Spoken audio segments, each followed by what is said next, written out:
Welcome to this 18th video on trigonometric identities. We'll deconstruct these identities to understand their origin and use them to solve problems. Let's get started.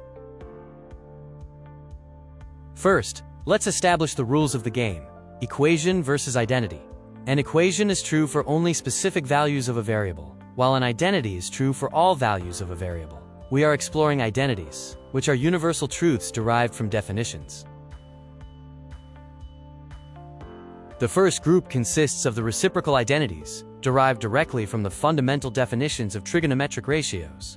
These include cosecant, secant, and cotangent, which are simply the flipped fractions of sine, cosine, and tangent respectively.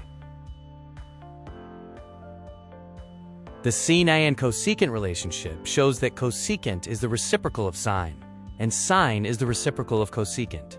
This is sometimes called the opposites attract pairing of S with C. Similarly, we have the cosine and secant relationship. Secant is the reciprocal of cosine, and cosine is the reciprocal of secant. This shows an inverse relationship between the two. The tangent and cotangent relationship also demonstrates reciprocity. Cotangent is the reciprocal of tangent, and tangent is the reciprocal of cotangent. Their ratio relationship is simply a fraction flip.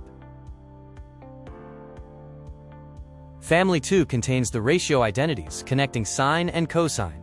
By substituting sine for y and cosine for x in the definition of tangent as y over x, we get that the tangent of theta equals sine of theta over cosine of theta.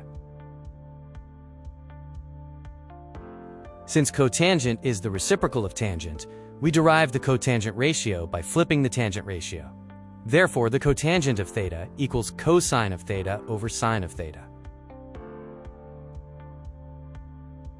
Family 3 introduces the Pythagorean identities. Derived from the unit circle equation and the Pythagorean theorem, the fundamental identity is cosine squared theta plus sine squared theta equals 1.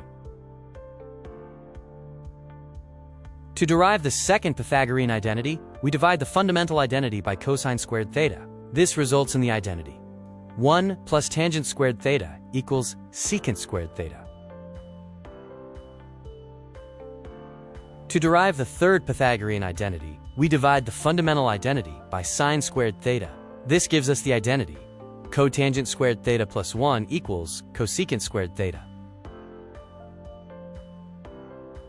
This toolkit summarizes the 8 fundamental identities we have derived: the 3 reciprocal identities, the 2 ratio identities, and the 3 Pythagorean identities. Memorize these as possible. You will be needing all of these in higher mathematics in the future.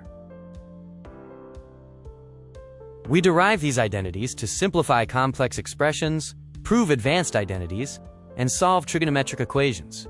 They are essential tools for trigonometry. Here is a visual summary of the fundamental identities we covered for today. Have a look and take a shot. See you on the next one.